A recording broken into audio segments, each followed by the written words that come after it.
அந்த இரவு சாண்டிக்கு தூக்கம் வரவே இல்லை. மங்கலான ஒளியில் தனியாக அமர்ந்திருந்தான் குரங்கு விஞ்ஞானி சாண்டி. அவன் கையில் ஒரு விசித்திரமான சாதனம் மெதுவாக நீல ஒளியில் துடித்தது. அது ஒரு இயந்திரம் இல்லை, ஒரு உயிர் போல. திடீரென காற்றே கனமானது. தூசி துகள்கள் கூட அசைவதை மறந்தன.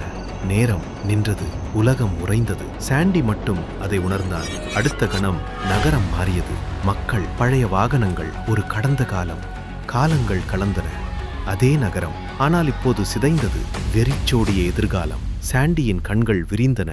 நேரம் அவனை சுற்றி சுழன்றது. உலகம் வளைந்தது. ஒளி துண்டுகளாக உடைந்தது. அந்த நொடியில் சாண்டிக்கு புரிந்தது, இது விபத்து இல்லை, இது ஒரு விளையாட்டு.